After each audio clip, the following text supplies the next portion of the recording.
Frères et sœurs, entièrement ravi de vous retrouver une fois de plus.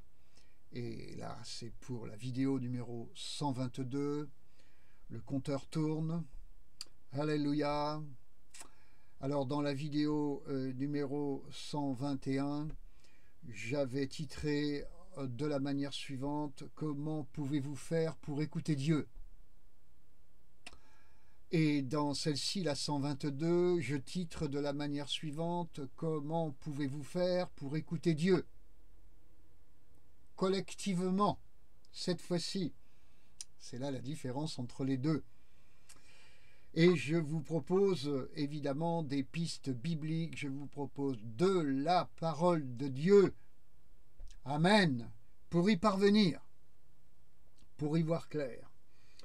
Alors en introduction, chers frères et sœurs en Jésus-Christ, soyez bénis, bénis, bénis, bénis dans le nom de notre Seigneur et Sauveur le Christ Jésus. Dans la vidéo numéro 121, donc, j'ai parlé de l'écoute de Dieu dans le domaine plutôt individuel, personnel. Maintenant, et pour être complet sur le sujet, j'aimerais revenir sur celui-ci, mais cette fois-ci pour en évoquer la dimension collective. En m'appuyant, comme je vous l'ai dit, le plus possible sur la parole de Dieu pour satisfaire à cet objectif. Mes vidéos n'ont pour intention que de glorifier le nom du Seigneur par le moyen de la richesse infiniment variée de la présentation de la parole de Dieu. Amen. Alors, comme passerelle, bien-aimés en Christ, entre le domaine individuel et le domaine collectif de l'écoute de Dieu, je souhaite revenir sur cette question. Écoutez bien. Combien de temps et d'énergie consacrons-nous à l'horizontale et combien de temps et d'énergie consacrons-nous à la verticale?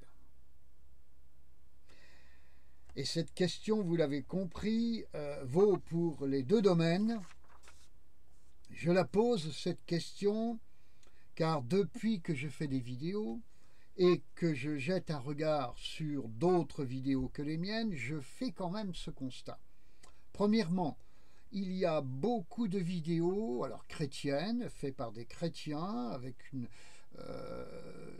un entourage autant que faire se peut biblique, une approche biblique, mais il y a beaucoup de vidéos sur des sujets de société, c'est-à-dire d'en bas, et beaucoup moins sur des sujets profondément bibliques eux-mêmes.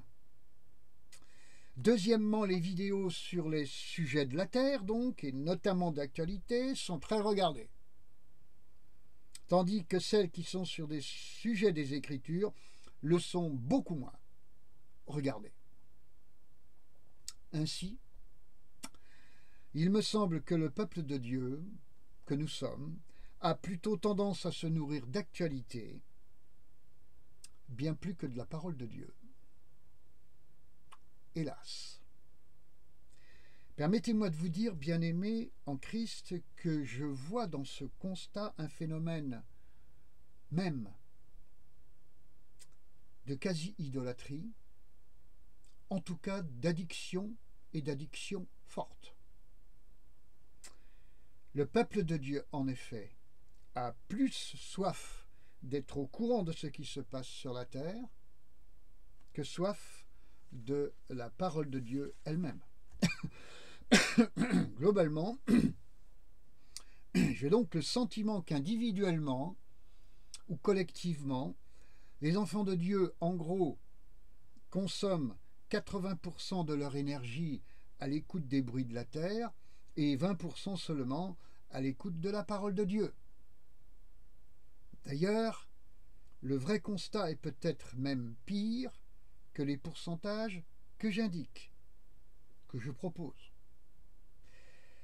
Frères et sœurs en Christ, vous comprendrez évidemment que dans ces conditions, qu'il s'agisse du plan individuel ou du plan collectif, entendre la voix de Dieu vraiment devient quelque chose de fortement approximatif et risque de ne produire que de la confusion ou beaucoup de confusion, celle-ci étant ferment de division dans le peuple de Dieu, de faiblesse spirituelle et au final d'égarement et de défaite.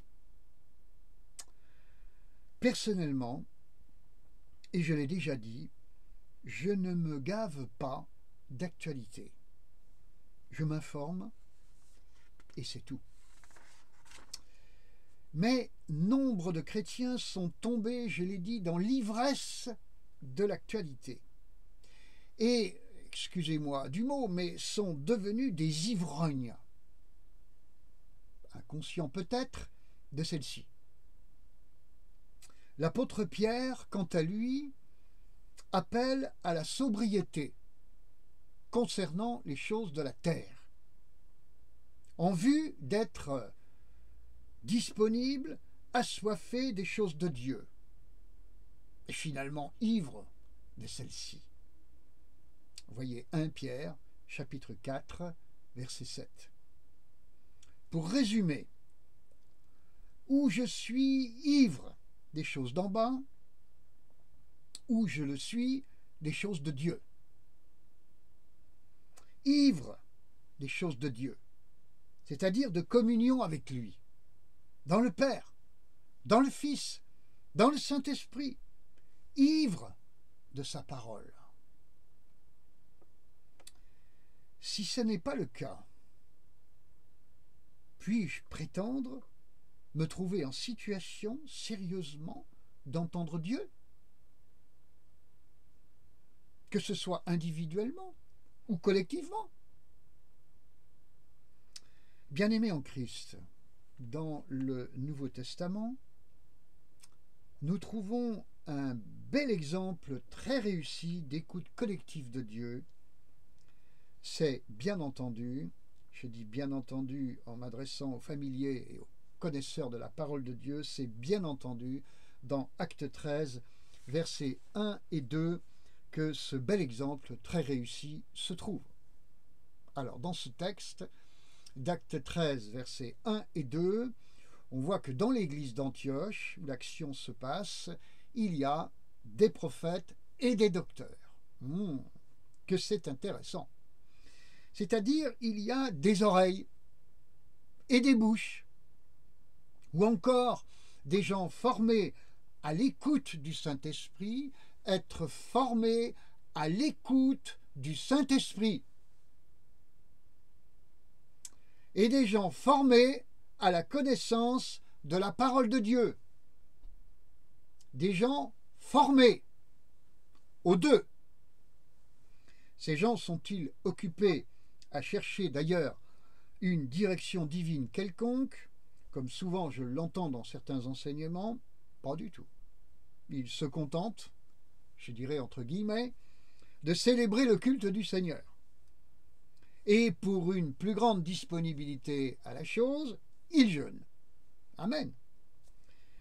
Dans ce cadre-là, et souverainement, le Saint-Esprit parle. Et c'est vraiment lui qui parle.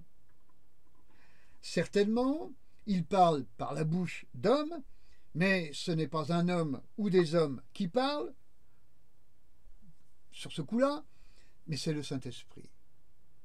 Amen. Et tout le monde est en paix avec ce qui a été dit, et la suite va venir toujours sans aucun problème pour personne.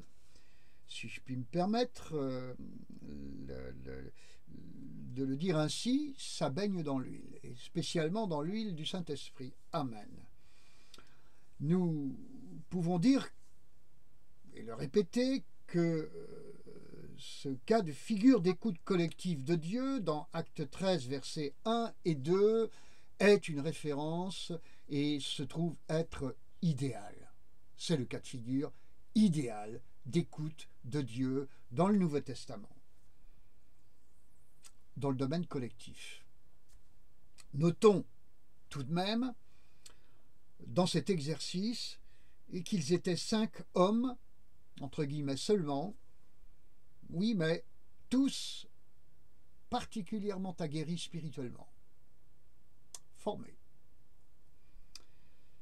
Alors maintenant, un autre cas de figure dans Acte 15, et dans Acte 15, quelque temps plus tard, donc, un problème survient à propos des païens convertis à Jésus-Christ pour savoir s'il fallait les contraindre à également judaïser. Pas seulement christianiser, mais aussi judaïser. Comme on le voit, je le répète dans Acte 15, versets 1 et 5. Alors ce problème est transporté à l'église de Jérusalem, où il est examiné par les apôtres et les anciens, versets 4 et 6. Verset 7, tout le monde n'est pas d'accord. Et là, on voit que l'unanimité des 5 hommes d'Antioche ne se retrouve pas ici spontanément. Est-ce parce que le cercle est plus grand? C'est peut-être une explication. Verset 22. L'opinion des apôtres, des anciens et même de toute l'Église est prise en compte. Tout le monde est sondé. C'est un bel exercice de ce que certains appellent dans certains milieux un bel exercice de démocratie participative. Verset 19. Finalement, c'est le premier responsable de l'Église de Jérusalem, Jacques, qui prend ses responsabilités en jugeant de ce qui lui semble bon quant aux décisions à prendre. Après, je le répète, c'est tranquille de consulter tout le monde. Au verset 28, il indique d'ailleurs, je cite, quelle est la pensée du Saint-Esprit. Il a paru bon au Saint-Esprit, à laquelle l'Église se rallie, s'est ralliée. En définitive, dans ce cas de figure, il semble bien que là aussi, comme à Antioche, les gens de Jérusalem ont su écouter le Seigneur. La petite différence, c'est qu'il semble que ce fut moins facile qu'à Antioche. Pourquoi? Mais, comme je l'ai déjà dit, c'était peut-être un problème de nombre. À Antioche, je le rappelle, ils étaient 5. Un petit nombre, mais très probablement fortement unis entre eux. Je crois qu'il est raisonnable de penser qu'il y avait entre eux un profond respect et une unité spirituelle éprouvée. Ces gens avaient fait du chemin ensemble, au niveau du cœur et de l'esprit. Le cœur pour s'aimer, l'esprit pour être complice dans l'écoute de Dieu. Tandis qu'à Jérusalem, où le cercle décisionnel était beaucoup plus large, la qualité de la cohésion spirituelle et fraternelle était moindre, probablement. Chacun de nous comprendra que je touche là au problème d'écouter Dieu au sein d'un grand nombre de personnes plutôt qu'au sein d'un petit nombre de personnes. C'est l'une des raisons pour laquelle, bien-aimé en Christ, je crois qu'avant son retour, le Seigneur va fractionner les grandes unités pour n'en laisser qu'une multitude d'unités restreintes en nombre, un peu à l'image d'Antioche. Non seulement celles-ci, ces unités, seront moins contrôlables par les autorités, moins facilement contrôlables, mais ces unités seront aussi dans une meilleure configuration pour entendre ce que dira le Saint-Esprit. Je veux bien le croire. Mais ce que je dis là n'est tout de même pas, frères et sœurs, un blanc-seing pour toutes les petites unités. Eh oui. Troisième cas de figure. Acte 15, versets 36 et suivants, où l'on voit qu'après son premier voyage missionnaire, Paul, homme très dynamique, est déjà prêt à repartir. Tout semble déjà bien en place d'ailleurs pour y satisfaire. Il fait une bonne équipe avec Barnabas, ils ont une vision pour ce voyage, à savoir confirmer les fruits du premier voyage. Et ils sont déjà rodés à l'exercice, ils sont vite devenus, pouvons-nous dire, des professionnels du ministère. Le verset 36 fait état même de leur souci pour la mission, mais ne dit rien sur le fait d'une préparation spirituelle comme celle qui précéda le premier voyage, et dont les indications, le contenu, se trouve, je le rappelle, dans Acte 13, verset 3. Je parle là de la préparation spirituelle du premier voyage. Et je mets le doigt sur le fait qu'on ne retrouve pas de telles précautions dans ce qui précéda le second voyage. Alors le ministère a-t-il ainsi déjà pris plus de place que le Seigneur? Peut-être. Peut-être, car la suite va montrer que Paul n'est en définitive pas avec la bonne équipe, Acte 15, versets 39 et 40, ni dans la bonne vision pour ce voyage, Acte 16, verset 9. C'est ainsi que Paul démarre son second voyage missionnaire, tout de même rapidement avec la bonne équipe, parce qu'il y a eu remaniement, mais néanmoins toujours avec une vision non à l'ordre du jour, selon le Seigneur. Donc, je récapitule, il n'était pas avec la bonne équipe, pas dans la bonne vision. Bon, il va se remettre à jour concernant cette fois-ci l'équipe, il y a remaniement, mais il n'est toujours pas dans la bonne vision. Alors, frères et sœurs, quand un serviteur de Dieu s'engage avec une vision non renouvelée, vous m'entendez bien? Non actualisée par le Seigneur. Au début, cela donne l'impression que ça fonctionne pourtant. Vous voyez ça dans Acte 15, verset 41 à Acte 16, verset 5. Mais sans tarder, ce qui fonctionnait se trouve ne plus fonctionner. Et l'on voit Paul, finalement, enfin au passage, au bout d'un moment, être bloqué par le Saint-Esprit. Acte 16, versets 6 et 7. Bloqué par le Saint-Esprit pour aller au nord et à l'est, mais par défaut, se trouve poussé par ce même Saint-Esprit pour aller vers l'ouest et la côte. Acte 16, verset 8. Alors il y a là un signe prophétique pour la suite qui aurait pu être perçu. Mais est-il perçu par Paul? Pas sûr. Quelqu'un ou quelques-uns dans son équipe le sait-il, le savent-ils? Encore moins sûr. Paul et son équipe forment un groupe restreint, petit groupe. Certainement, ces gens savent écouter le Seigneur. Mais nous ne savons pas s'ils ont usé de toutes les précautions spirituelles avant de partir et pour saisir la bonne vision divine pour ce second voyage.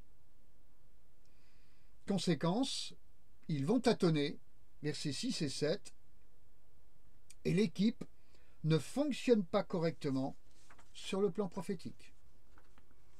Alors, Acte 16, verset 9, c'est durant un moment d'arrêt que Dieu parle, un moment d'arrêt, vous savez, il y a le psaume 26, verset 11, qui dit arrêtez, sachez que je suis Dieu. Alors là, effectivement, c'est durant un moment d'arrêt que Dieu parle. Mais à Paul seul, non dans le cadre de l'équipe. Je vous le fais remarquer. Certainement, les gens de cette équipe étaient unis de cœur, mais pas encore bien rodés à écouter ensemble le Saint-Esprit. Les cœurs unis, c'est vraiment bien. Mais si en plus les esprits de ces cœurs sont également unis, c'est encore franchement mieux. Vous pouvez être ensemble, entre vous, et vous aimer, mais ne pas entendre Dieu. Et marcher dans une fausse direction. Certes, dans ce cas-là, le Dieu de grâce vous remettra dans la bonne direction. Acte 16, verset 9. Mais entre-temps, vous souffrez, et vous aurez souffert de tâtonner, et Dieu aurait voulu vous l'épargner. Au final, avec cet exemple, je voulais vous faire remarquer, observer, que même une petite équipe de gens qui s'aiment peut ne pas entendre la voix du Seigneur. Alors, frères et sœurs, je conclus cette vidéo pour vous dire ceci. Dieu attend votre prière pour recevoir des oreilles qui l'entendent. Est-ce que vous voulez des oreilles pour entendre le Seigneur? Non pas pour la performance de l'entendre, mais pour être une bénédiction de joie pour le Saint-Esprit qui est en vous, qui vous accompagne, pour rendre heureux le cœur de votre Père.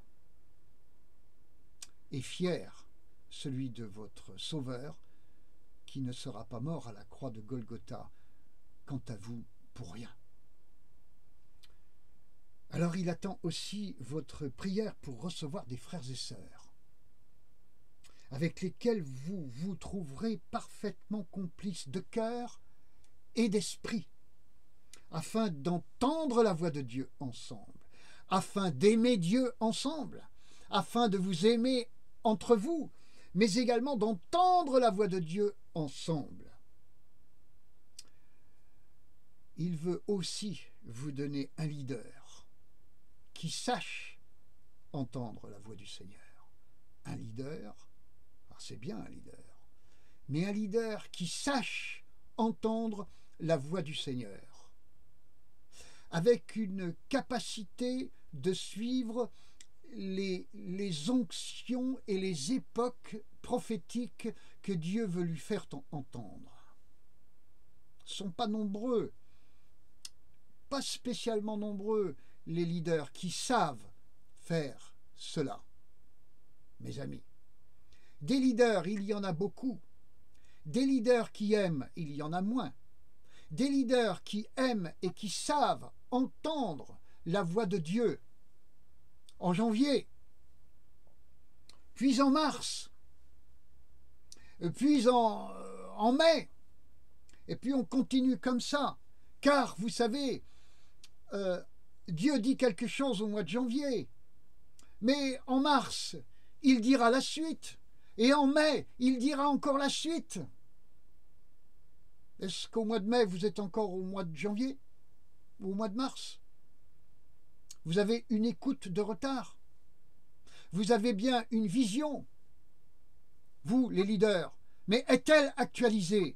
Est-elle actualisée à cette époque-ci de l'année?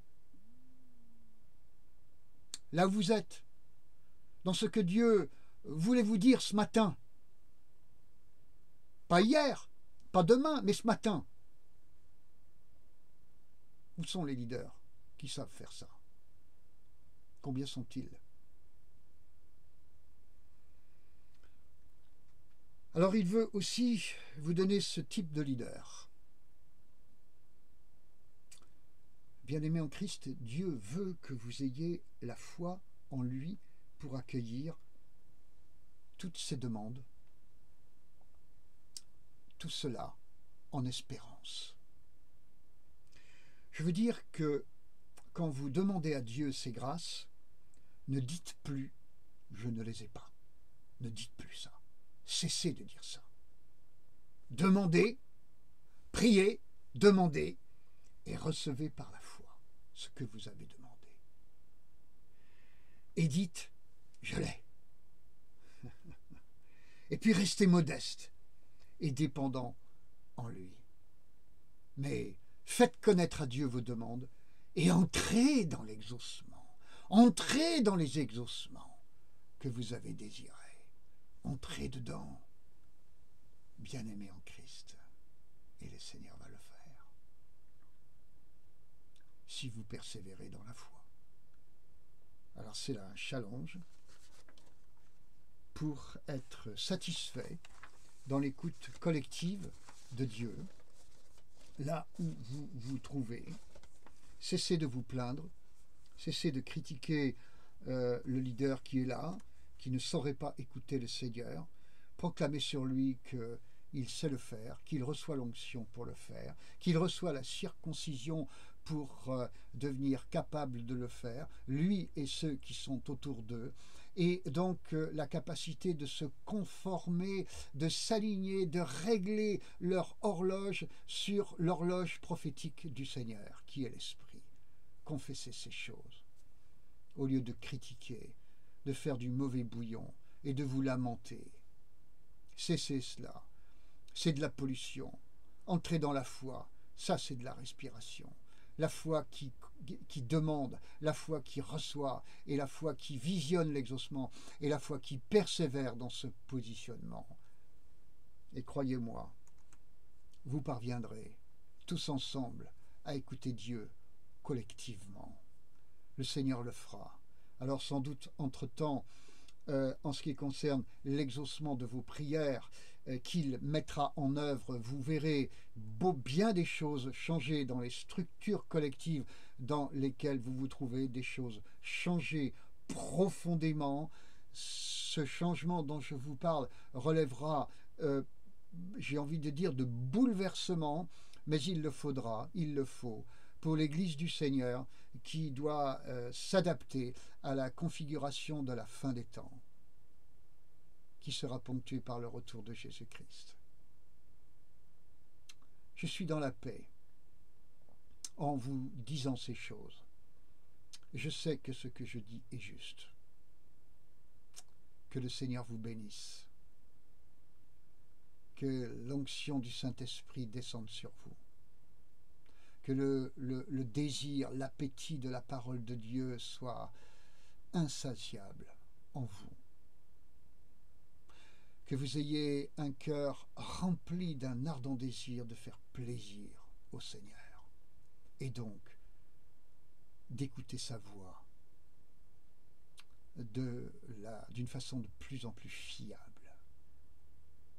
C'est la prière que je fais pour moi-même et pour vous qui m'écoutez dans le nom de Jésus-Christ, et j'entre dans l'exaucement de celle-ci. Au nom de Jésus-Christ, mes amis, à très bientôt. Et là, ce sera pour la 123e. Au revoir. Soyez bénis.